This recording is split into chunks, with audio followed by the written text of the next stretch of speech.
Bom dia, que a graça e a paz do Senhor Jesus Cristo seja em sua vida, no seu lar e em seus negócios.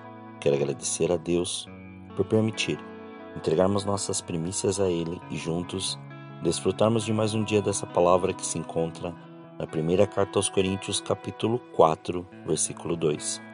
Além disso, que se requer de todos aqueles que têm essa responsabilidade é que vivam fielmente. Ao meditar sobre este versículo, o Senhor me mostrou algo que determina a vida que queremos ter. Sim, porque somos movidos pelo momento, não observamos o resultado final.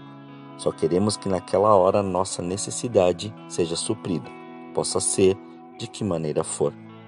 E esses últimos anos, o Senhor tem me ensinado que tudo que fazemos por precipitação e por impulso gera consequências desastrosas no final. E também que tudo que fazemos sem a direção do Senhor acaba sendo aquilo que vamos colher por um bom tempo. Porque isso se faz necessário uma reflexão muito importante nesse tempo que estamos sendo bombardeados de informações e elas não estão sendo úteis para o nosso espírito, mas para a nossa carne e para uma conversa sem propósito e crescimento espiritual no dia a dia. Por isso que digo, o que você tem ouvido é daquilo que você tem se alimentado? Aquilo que você ouve é aquilo que tem te movido? E tudo isso tem te levado para onde? Quantas pessoas que creem, aqueles que não creem em Jesus, mas acreditam que exista um Deus Criador, estão tão envolvidos com as maçantes mensagens diárias e toda a desinformação gerada por elas que acabam tendo tanto conteúdo e ainda permanecem com fome. E se fosse só a fome, tudo bem, mas fora estarem com fome, ainda se movem pelo ocasional, não discernindo aquilo que estão fazendo. A palavra nos ensina que uma vez que estamos em Cristo, tudo se fez novo, mediante a retirada daquilo que havia envelhecido, como descrito na segunda carta aos Coríntios, capítulo 5, versículo 17. Portanto, se alguém está em Cristo, é nova criação. As coisas velhas já passaram, eis que tudo se fez novo. Se aquilo que não faz bem foi retirado e o novo de Deus veio, por que queremos voltar novamente a consolidar práticas antigas com o direito de estarem novamente em nosso dia a dia? E nesse tempo, a facilidade da informação gera em muitos uma falta de assertividade na hora de buscar a presença e de se mover no lugar da obediência. Porque quando nos movemos, não estamos deixando Jesus para fazer as nossas tarefas diárias, mas a sua presença e a sua vida estão sendo manifestas em toda a nossa caminhada. E se não houver essa compreensão, jamais haverá a revelação desse poder. Porque não é aquilo que fazemos por uma necessidade momentânea que nos move, mas aquilo que cremos e praticamos na direção, orientação e ordem do Espírito Santo para cumprir um propósito. Mas quero fazer um adendo aqui e te perguntar: isso é uma verdade em sua vida? Ou simplesmente deixamos de lado toda essa relação do Espírito Santo para caminharmos segundo as nossas vontades, sonhos e desejos? Eu sei que muitos ignoram a palavra para querer que alguém mude e acabam fazendo coisas que o Senhor não mandou e ficam à mercê de uma desobediência, achando que estão obedecendo. Sua inconsequência em não compreender a palavra a leva a ficar presa numa opressão maligna, pois a palavra é bem clara em relação a isso, como vemos descrito no Evangelho segundo Mateus, capítulo 5, versículo 37. Seja, porém, o teu sim, sim, e o teu não, não. O que passar disso vem do maligno. Você compreende que aquilo que você ouve, quando não há um lugar propício do recebimento daquela palavra para gerar o discernimento, nunca haverá a compreensão sobre a maneira que deve agir? Por isso, vemos muitas pessoas pedindo oração, mas jamais são transformados pela palavra e a sua presença. Por quê? Na verdade, já estão com um conceito definido sobre o que fazer, mas, ao pedirem oração, só querem um meio para provocar a incerteza daquele que orou, para justificarem o porquê não andam na verdade, no caminho e permitem ser transformados.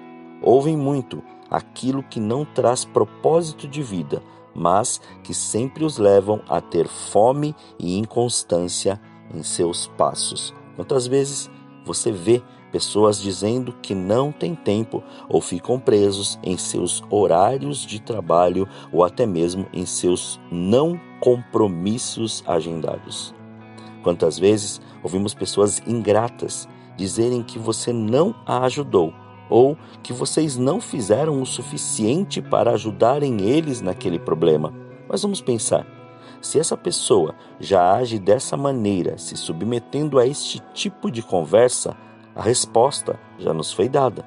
Não temos que ficar presos ou ignorar que a vida do pecado sempre moverá as pessoas a saberem a palavra, mas não a praticarem, pois sempre encontrarão um meio de justificarem seus pecados. Quem não quer ser transformado e ter uma nova vida, sempre encontrará meios de dizer que os outros estão errados e nunca olhar a sua falha de conduta que o leva a se mover pelo pecado.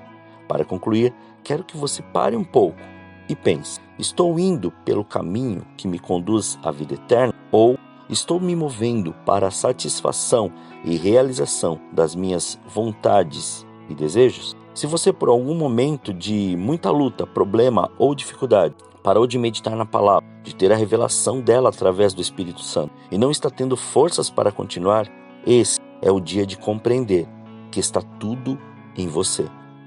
Que o seu clamor move os impedimentos e gera um novo tempo para você se manter constante. Você define o modo que quer viver para que o Senhor te leve a viver todas as suas promessas. Você compreende que a escolha é sua e que a decisão tem que ser tomada? O muro você já escolheu ficar, indeciso, confuso, com medo e incapaz, pois essa é a ação daqueles que estão em cima do muro. Mas agora, decida viver essa nova vida em Cristo, pois até quando você vai ignorar o seu chamado e o seu propósito para viver as coisas que vão te trazer uma certa esperança? Isso é ser orgulhoso. Quebre seu orgulho e decida viver toda a plenitude oferecida pelo Senhor para a sua vida. Não fique esperando as condições desta terra mudar. Mude e se mova para a realidade do Senhor, e tudo em sua vida se moverá por causa da presença dele em sua vida. Creia, você pode viver tudo isso na dimensão desse sobrenatural. Mas se alimente e se mova pela palavra e pela voz do Espírito Santo e deixe o Senhor te levar para este lugar de obediência para que se cumpra o seu propósito. Oremos. Pai, nós te louvamos e te agradecemos. Graças te damos, Senhor, pelo seu amor e pelo seu cuidado. Obrigado, Pai, por mais este dia que o Senhor assim preparou para nós entregarmos as nossas primícias, estas primeiras horas a Ti. Consagramos tudo que temos e que somos. Consagramos tudo aquilo, Pai, que já vamos colocar as nossas mãos. Consagramos todos os lugares que nós fomos passar e aonde nós estivermos, para que o seu nome seja, Pai, engrandecido e o seu nome seja revelado na profundidade do seu querer, não do modo que nós queremos, mas da maneira que o Senhor quer. Mova-te, Senhor, e leva-nos ao propósito, que jamais os nossos olhos fujam, Senhor querido, da vida eterna, mas que antes o Senhor, Pai, neste caminho até a vida eterna, nos mostre e nos revele e nos faça, Senhor, ser aquilo que o Senhor preparou para nós neste tempo. E desde já, Senhor, eu te peço, retira todas as escamas, retira os tampões dos ouvidos daqueles que muitas vezes até querem ou até sugerem viver a sua presença, mas, Pai, ainda estão presos no pecado, presos, Senhor, em suas certas indulgências ou até mesmo em suas certas perspectivas, ó Senhor. Livra-os, Pai, de todo mal. Retira, Senhor querido, essas escamas e esses tampões, que eles vejam, que eles ouçam, que eles comecem a ter esta compreensão do que é viver, Pai, na sua presença e viver a sua plenitude. E que em nome de Jesus, que essas pessoas sejam curadas, saradas, transformadas, libertas, que todo este espírito opressor das trevas, ó Senhor, seja retirado, para que haja, Senhor, este novo tempo, para que haja, Senhor, agora em suas vidas, ó Senhor, este mover através deste propósito. Muito obrigado, Senhor. Graças te damos por este dia. Assim, Senhor, consagramos tudo que temos e que somos Consagramos todos os nossos sentidos diante do seu altar, para que se cumpra e se estabeleça o seu querer. Muito obrigado, Pai. Graças nós te damos, em nome de Jesus. Amém. Que você tenha um dia abençoado na presença do Senhor.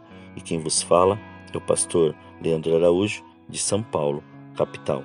Deus te abençoe grandemente.